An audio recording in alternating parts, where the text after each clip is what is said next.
Bonjour et bienvenue à tous et à toutes dans ce journal hebdomadaire le Tibet cette semaine.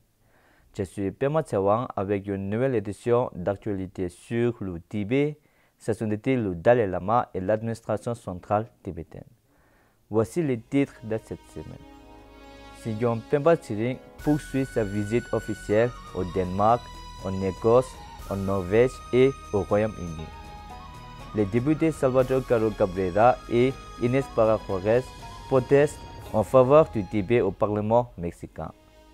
Le Conseil central de la médecine tibétaine condamne la diffamation de sa sainteté le Dalai Lama par les médias. Célébration du centenaire de la naissance de Madhu Limaye et programme commémoratif du Dr Nirmala Deshpande à Delhi.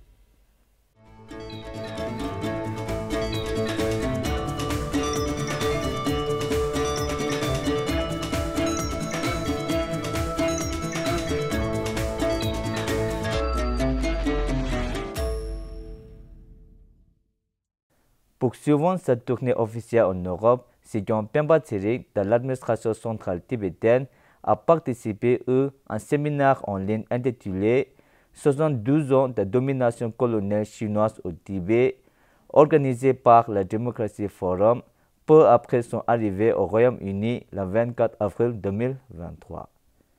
Sigyong faisait partie du panel d'experts qui ont parlé du peuple tibétain et de sa lutte pour la liberté face à l'oppression chinoise. I want to repeat what Lord Charles Bruce mentioned about the book 1984. So what we see in Tibet and in China is the George Orwell's book turning into reality inside, where the state controls everything, every movement.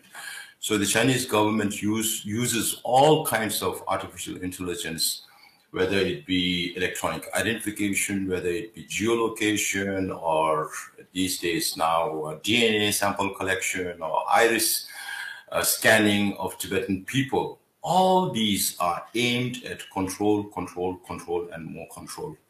Whether it's the Tibetans or Uyghurs or the Mongols or Hong Kongers or even the Chinese people. But we suffer more. Dans le cadre de la dernière étape de ses engagements en Écosse, Sigyong Pemba Tsering a rencontré l'honorable conseiller David Cameron, Lord Provost de la ville de Berlin, au City Chambers, ainsi que des membres du groupe de soutien tibétain locaux le 28 avril 2023.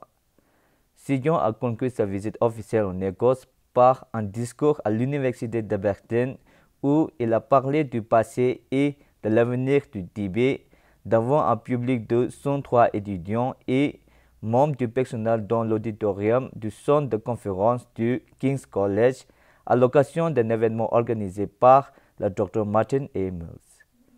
Avant son départ pour la ville de Berlin, Sigyong s'est entretenu avec Murray Diggy, rédacteur en chef du Financial Times Asia News. Lors de ses derniers engagements à Londres, Sigyong a rencontré la jeunesse tibétaine de Londres et de ses environs le 29 avril 2023. Pendant une heure, Sigyong a décrit le statut historiquement indépendant du Tibet, son riche héritage culturel, son importance écologique et la situation actuelle. Il a également évoqué le rôle de la jeune génération tibétaine pour reprendre le flambeau de la lutte tibétaine. Dans la soirée, le Sigyong s'est adressé à la communauté tibétaine. Parmi les invités présents figuraient l'ancien ministre Kesa Yangi Darla et l'ancien représentant Tsering Tashi. Avant d'entamer sa visite en Norvège, Sigyong a visité au week-end l'école de langue et de culture tibétaine de Londres et rencontré les étudiants et le personnel de l'école le 30 avril 2023. Sigyong Pemba Tsering a été accueilli au Parlement norvégien lors de la deuxième étape de sa tournée européenne où il a rencontré des parlementaires norvégiens de différents partis politiques et s'est entretenu avec eux.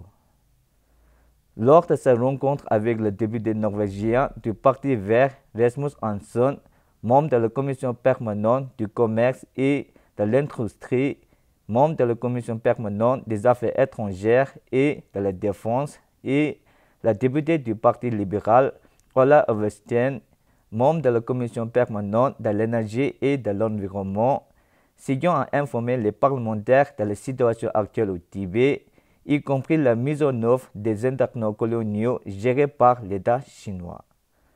Dans la soirée, Sejong a assisté à la réception organisée par la communauté tibétaine de Norvège le 1er mai. Sejong Pemba Tsiri est arrivé à Copenhague, au Danemark, marquant ainsi sa première visite officielle dans la paix le 2 mai 2023.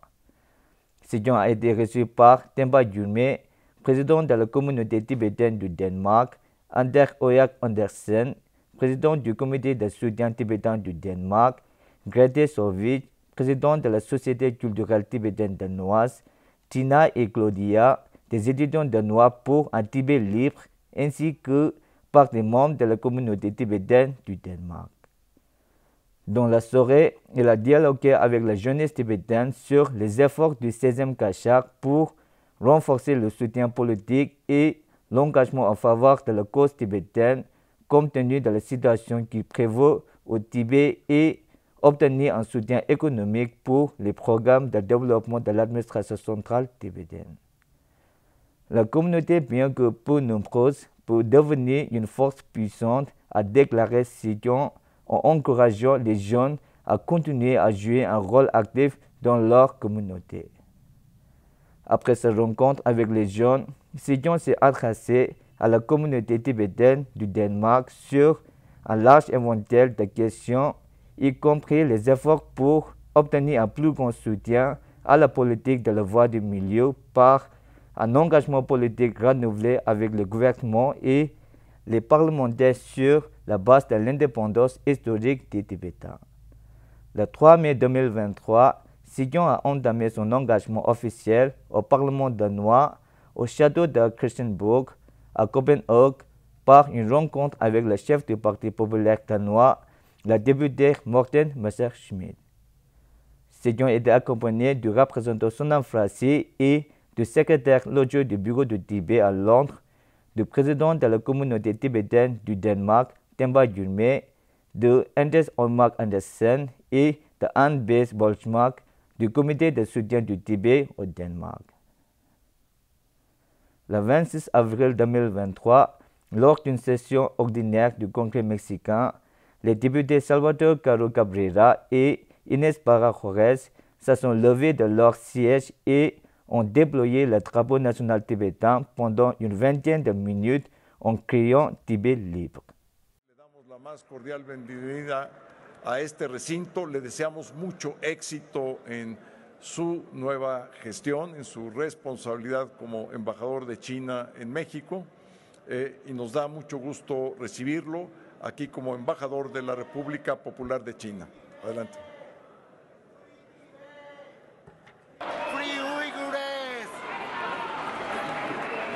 Concentration camps.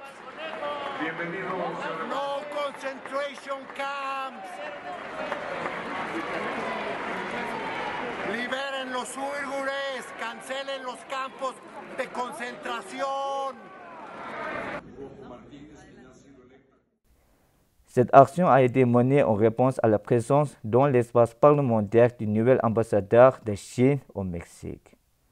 Les deux députés protestants sont des membres fondateurs du groupe des législateurs et amis du Tibet au Mexique, composé de 19 législateurs appartenant à 5 partis politiques, qui a été créé en novembre 2022.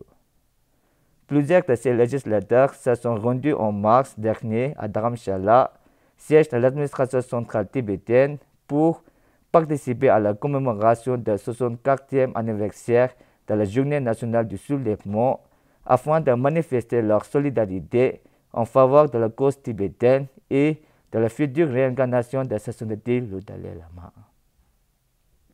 Le Conseil central de la médecine tibétaine, qui compte 598 praticiens Sowa Rigpa enregistrés dans 22 pays différents, a condamné les récents rapports médiatiques mensongers et la diffamation visant sa sainteté le 14e Dalai Lama, dans une déclaration publiée le 28 avril 2023.